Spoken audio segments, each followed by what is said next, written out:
to send nudes or to not send nudes? That is the question.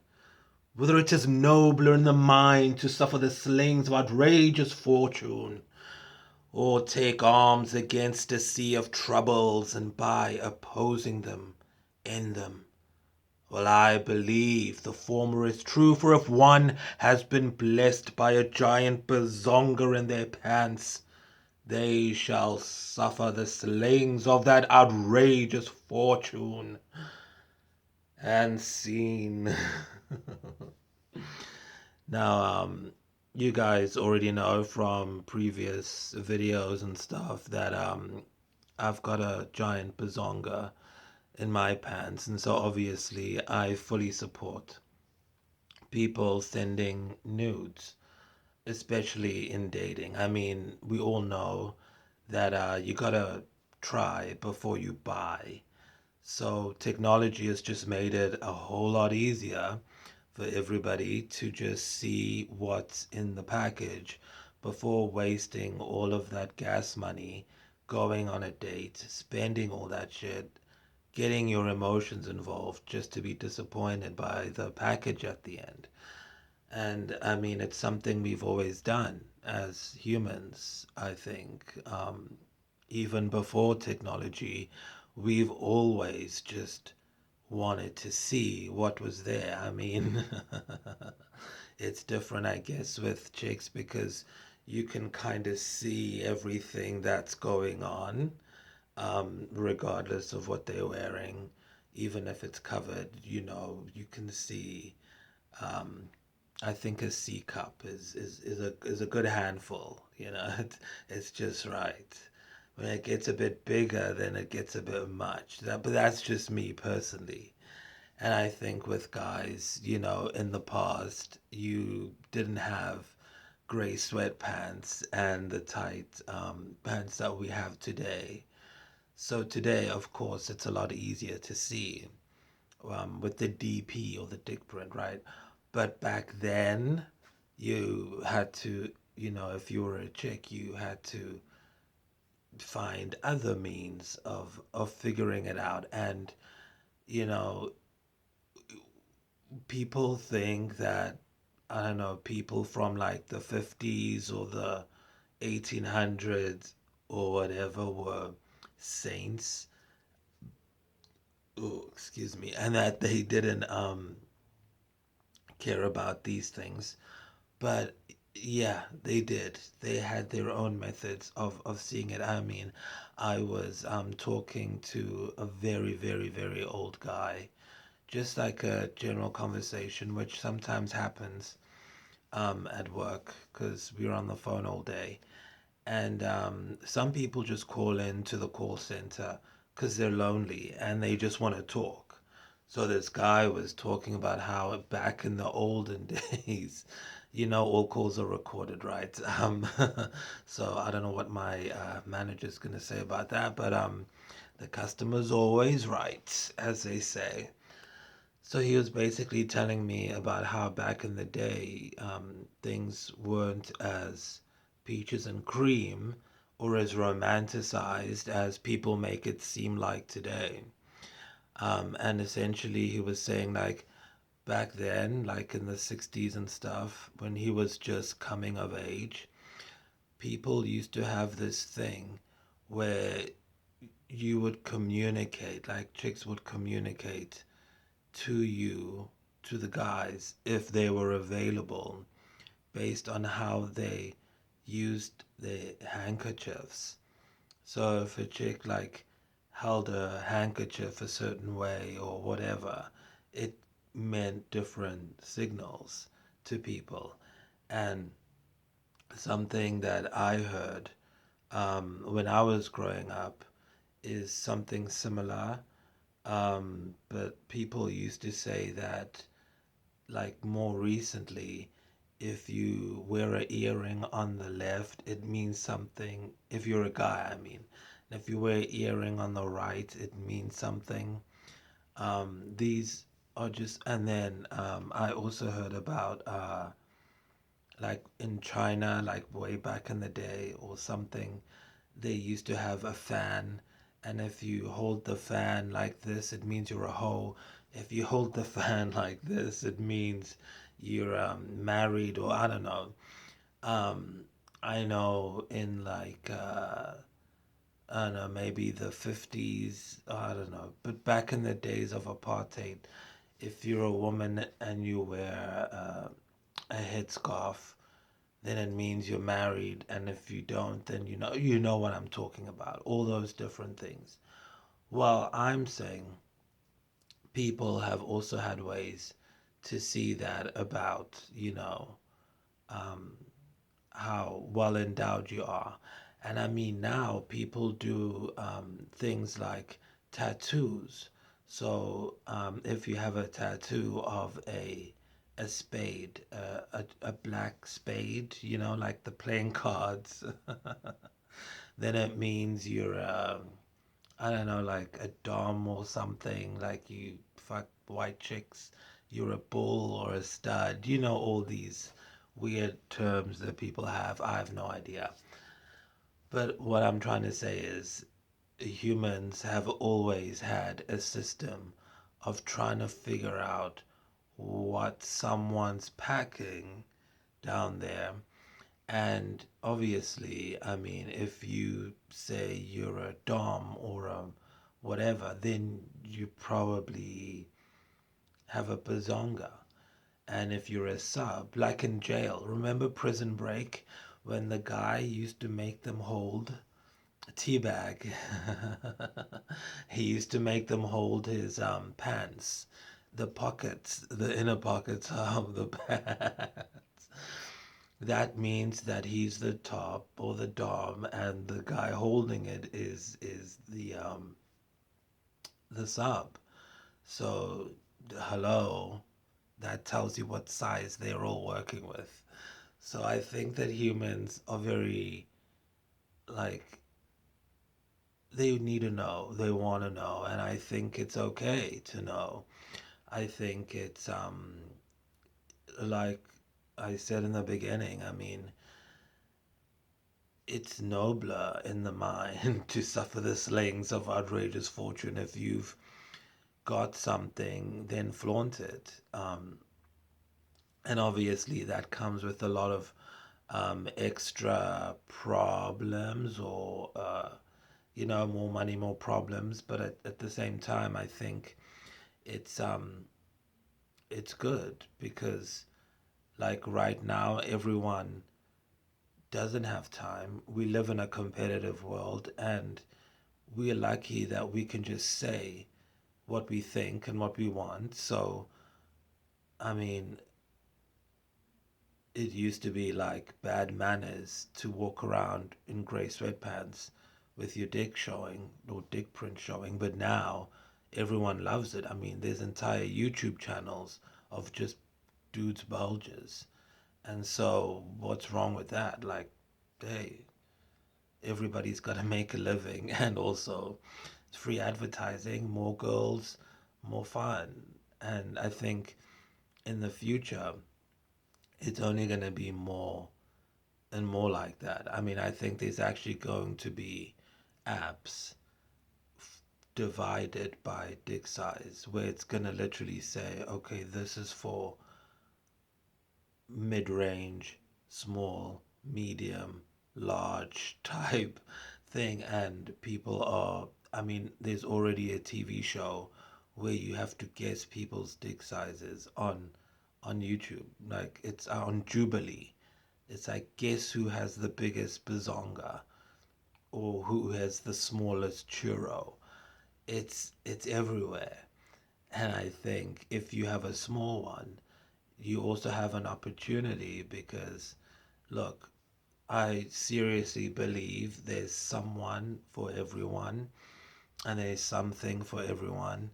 And I mean, even if it's a micro peen, there is a market for you, because there are some chicks who don't want to even have sex because of whatever happened or what they think.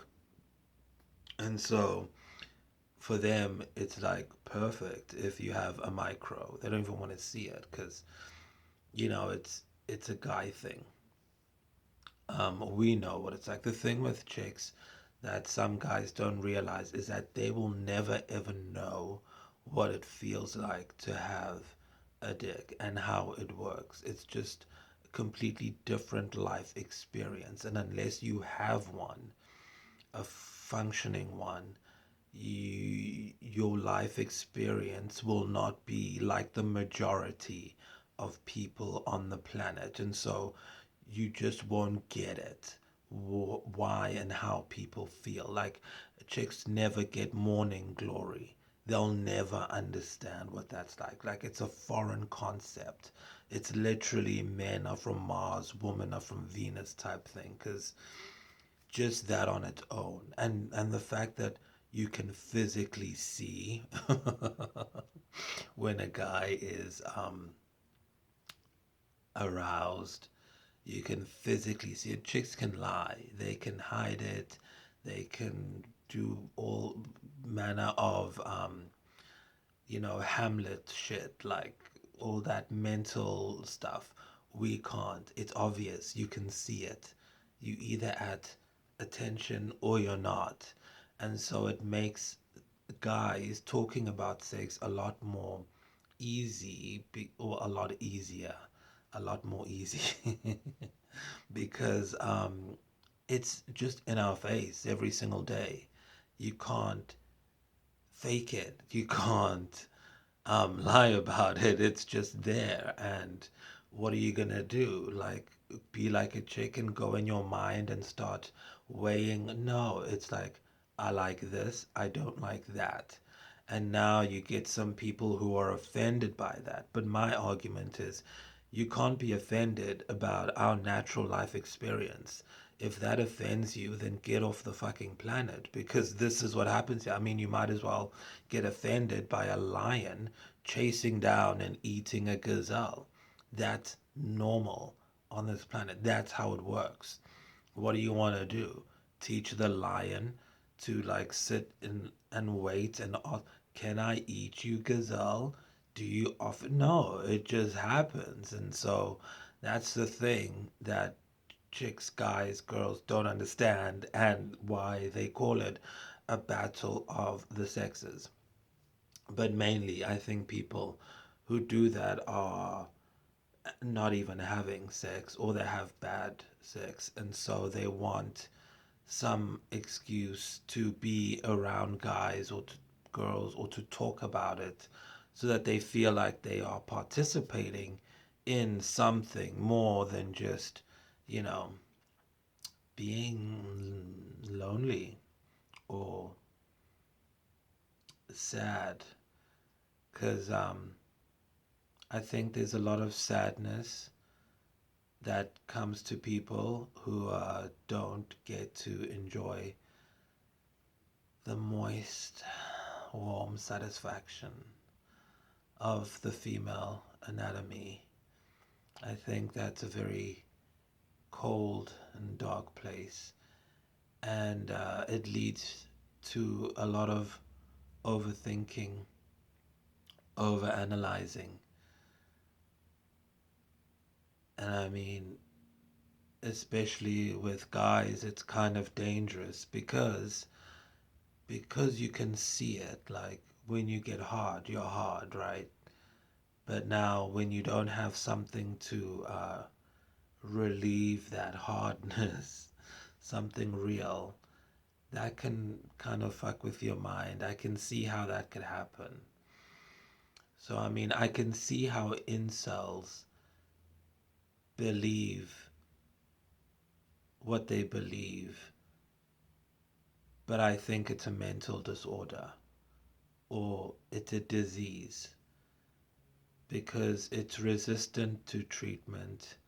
I mean, you can't convince them that they're not incels, and they relapse because they don't stop jerking off for 5 minutes to actually go out into the real world and talk to real people and learn real human behavior. Like, what is it to be a human? I know it's crazy. It's like people used to know what it's like to be human, but now you have to kind of learn what it's like to be human.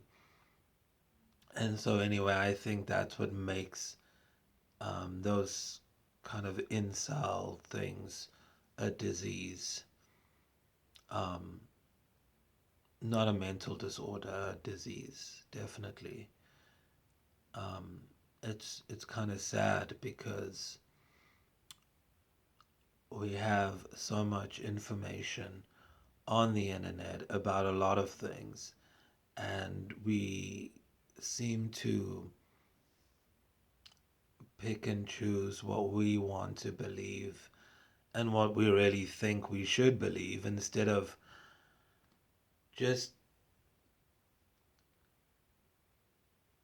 remembering what it is to be human.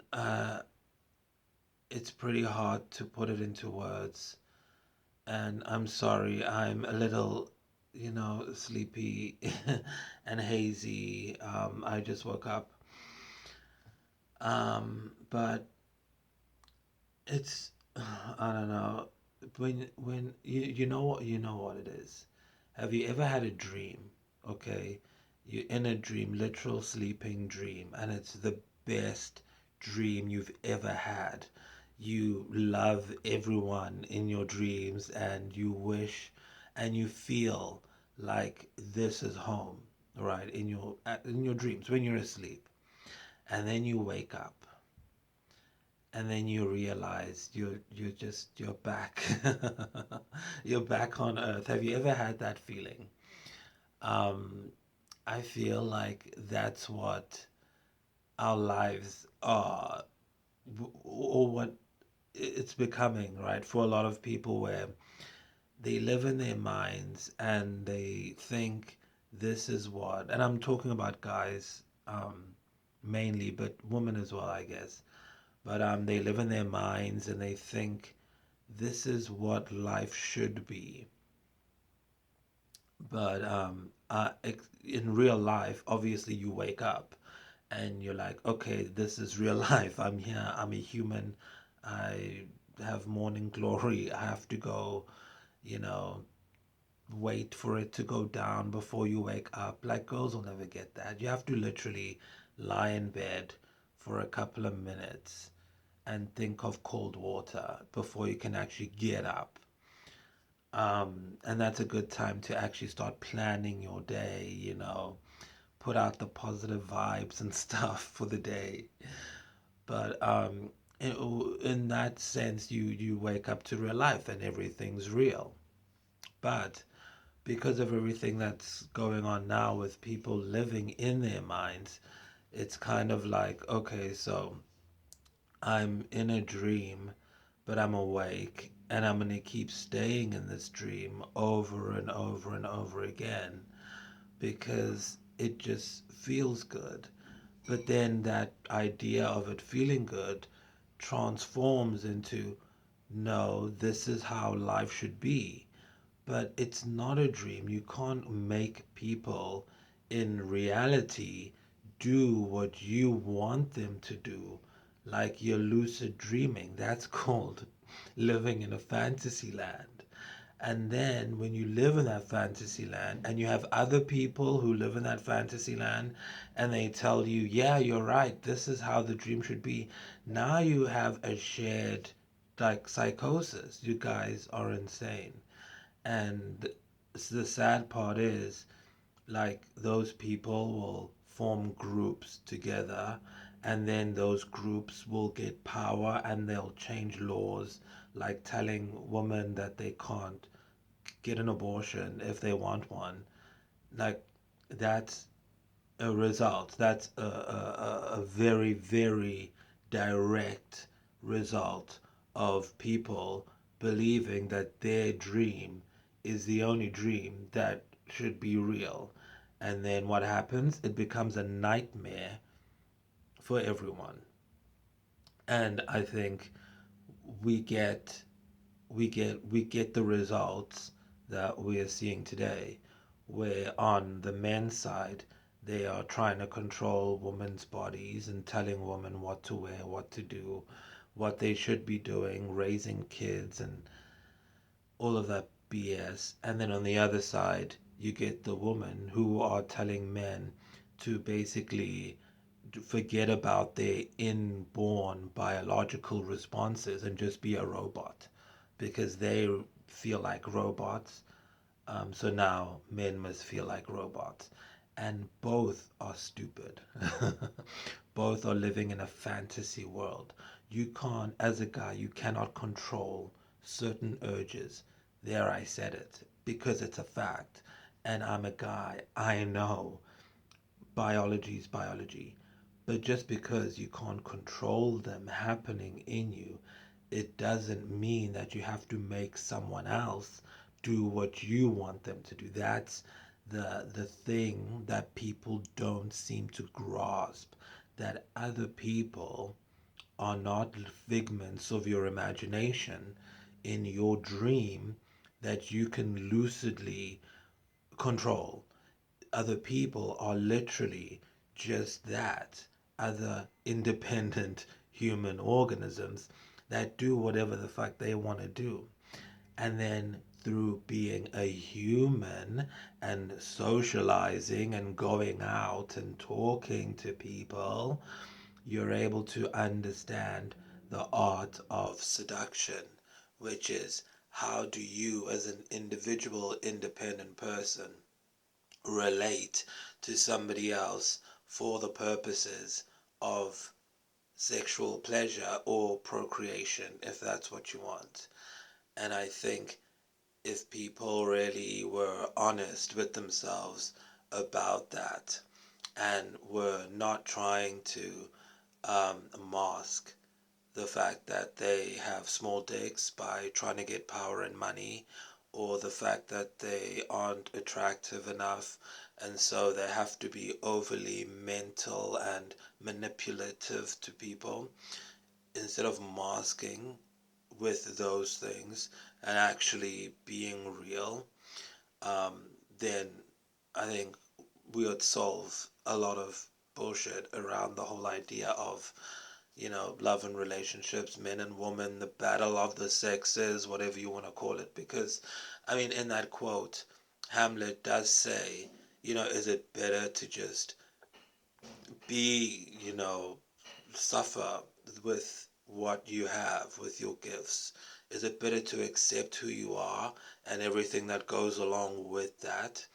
Or is it better to be defensive, and to just be like, okay, this is who I am, but I'm going to fight my natural personhood, my natural urges, because it makes me a better person. Like if I go to the gym 6 days a week and I'm stoic and I deny the fact that I have emotions, then I'm a better person. Or if I give in to my urges and find the creativity out of that, does that make me a better person? uh, that battle is pretty much what we see, what I see anyway, playing out in the world. And it's sad. It's very sad because when you were a kid, I'm sure that was definitely not something that you thought about.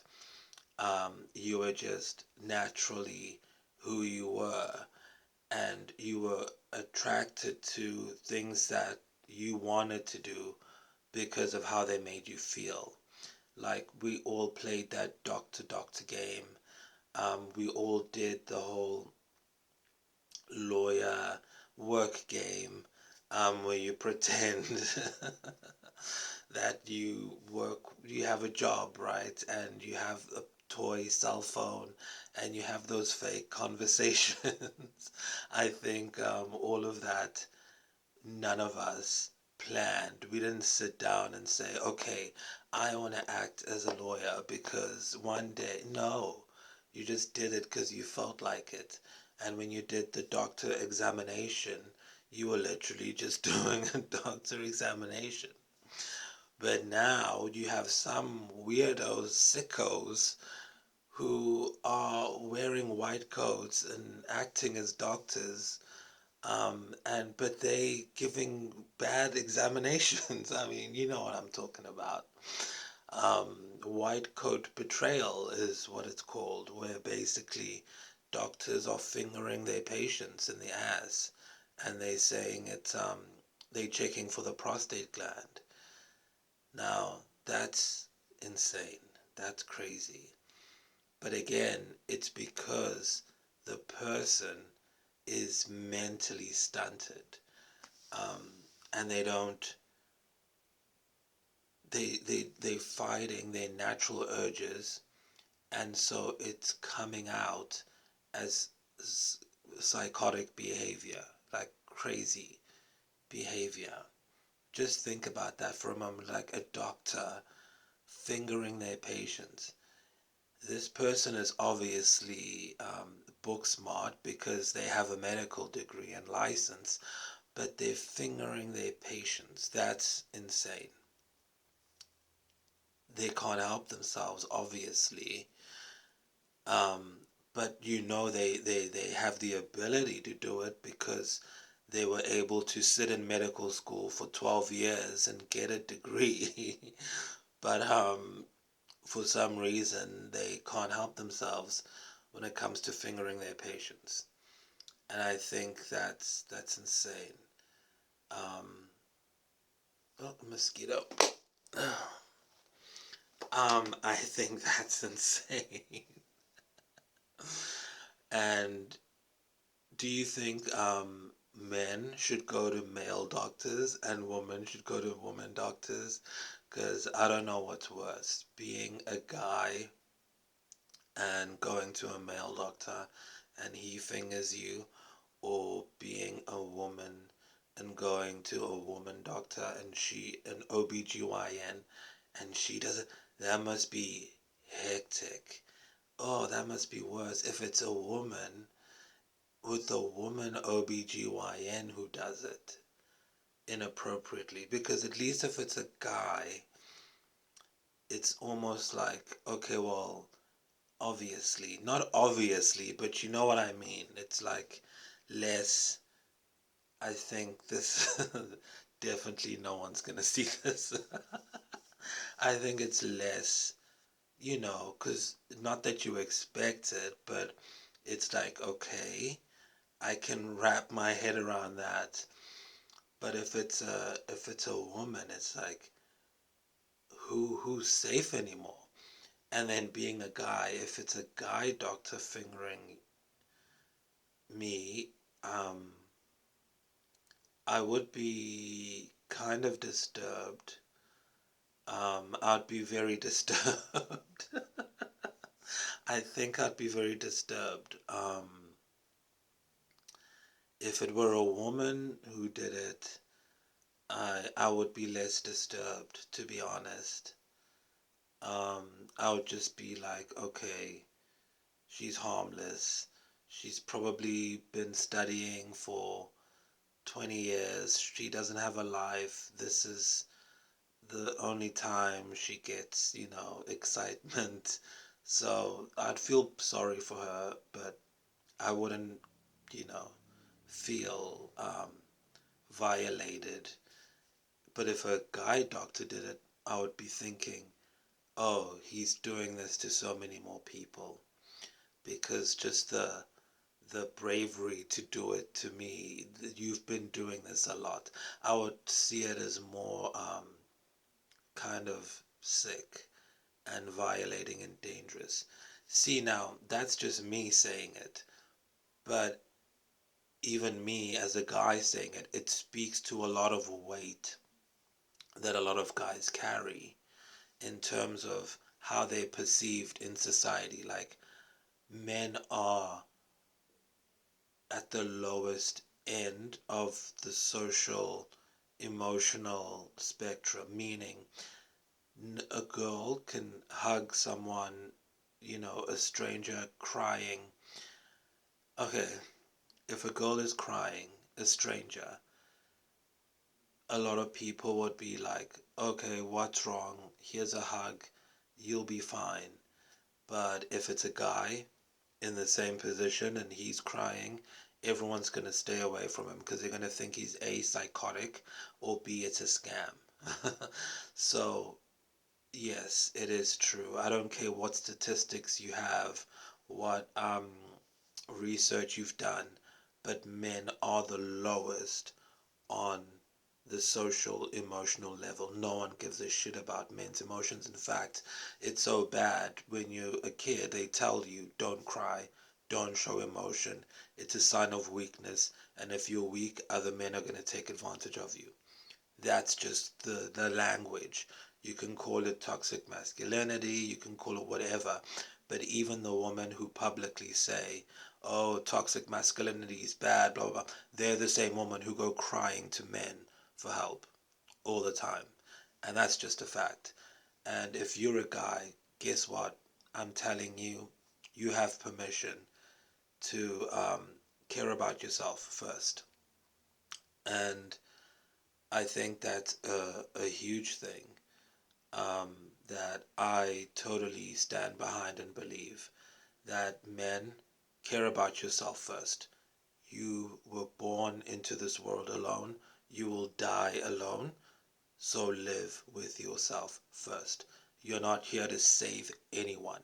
No one is here to save anybody else because again, it goes back to what I was saying about the the lucid dream becoming a reality, and that becomes a nightmare. Other people are not here to save you. To you, no one is here to play a part in your life because of what you want. You can't come and say, oh, yes, I'm the chosen one to save these people or to save this woman out of this. No. Guys who try and save women end up dead.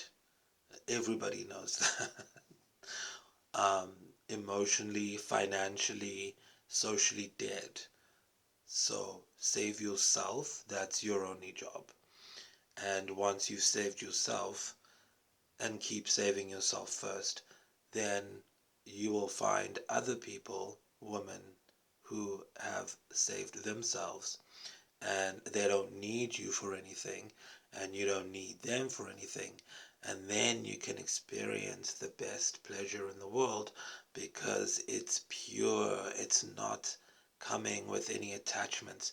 Don't you know why no strings attached sex is always the best sex? Because there isn't this huge obligation attached to it. There isn't a huge kind of, um, I know it's going to sound kind of flippant, but there isn't this huge commitment to playing a role because, let's be honest, every single guy who calls himself somebody's boyfriend or husband is totally 100% unequivocally playing a role. You're acting, okay? Because there's no such thing as a boyfriend or a husband in the wild, um, or even in tribes, from like in the deep, deep, deep jungles of the Amazon. There's no such thing.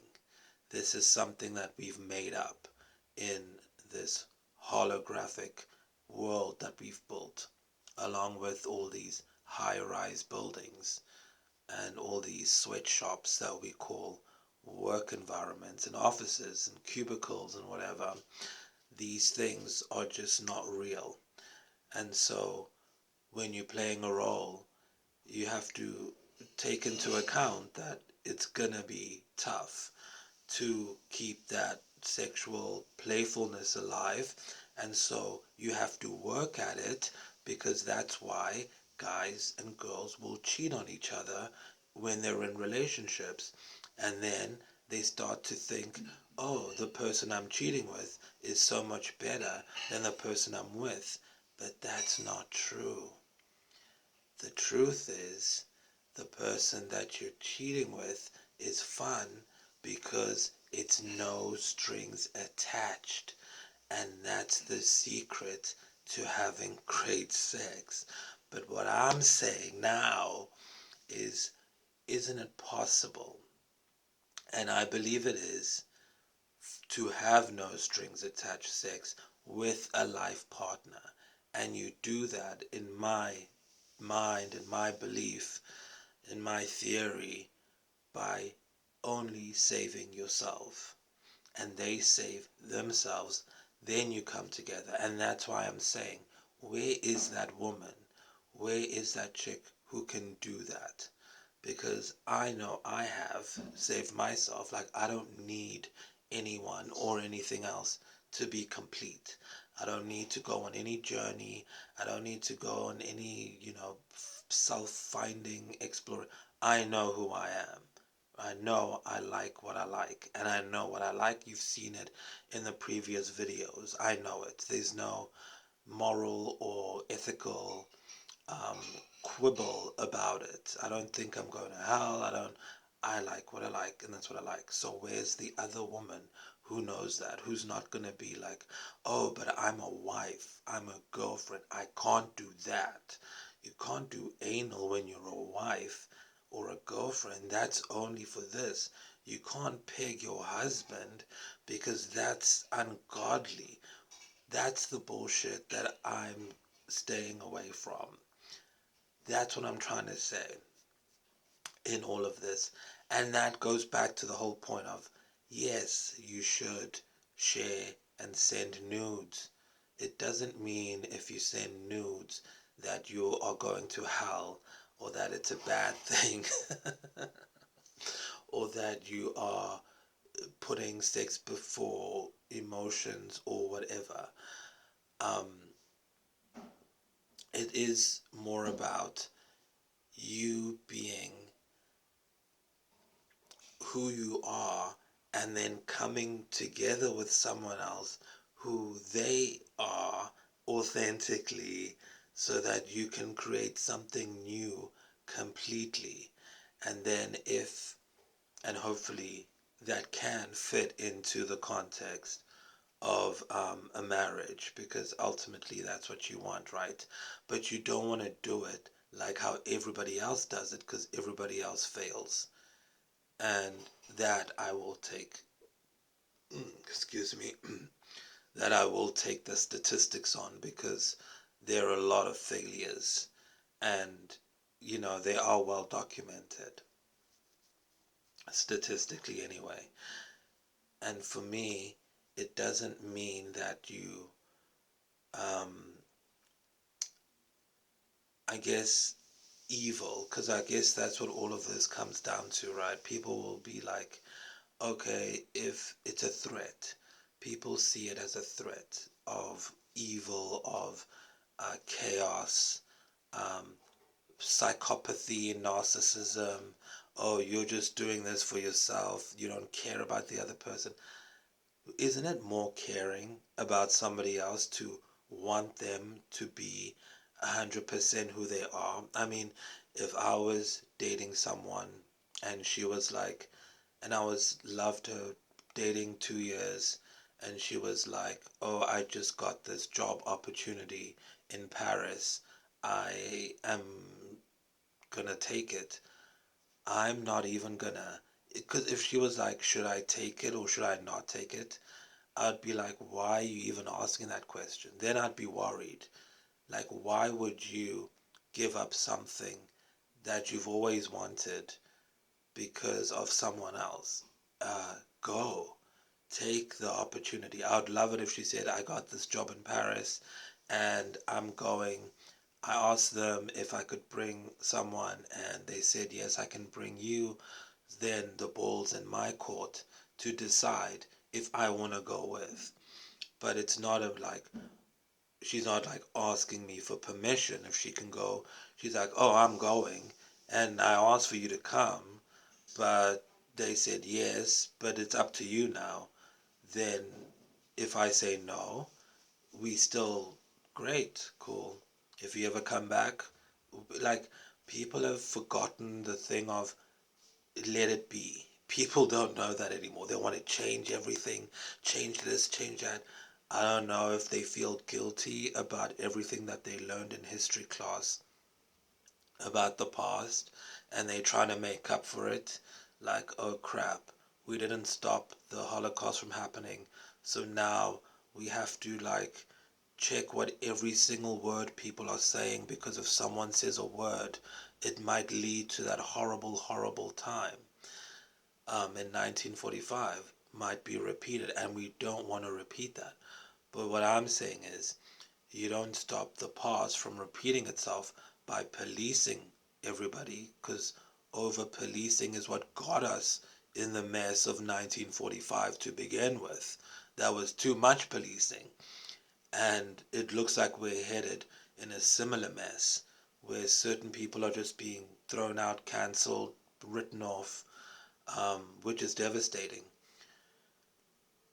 But what I say is the way we don't repeat the past of 1945 is by relying on everyone having the capacity to make their own decision for themselves, and then giving everyone, and then not rewarding bad behavior. But as you all know, that's the struggle we're dealing with now. People rewarding bad behavior. And you're not going to become who you are, who you're meant to be, when you are being conditioned by society and the forces at play into being a certain way.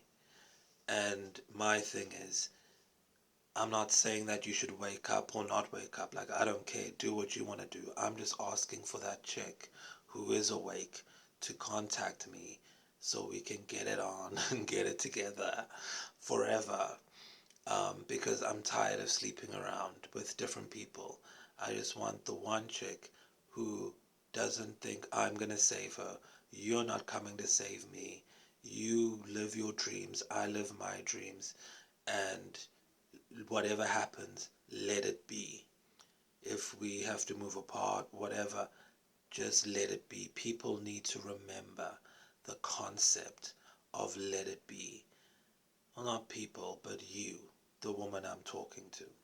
If you understand the concept of let it will be, get in touch. But if you are insane and you think everything has to follow a certain procedure and you have to have a wedding cake and weddings, and then get the fuck away from me.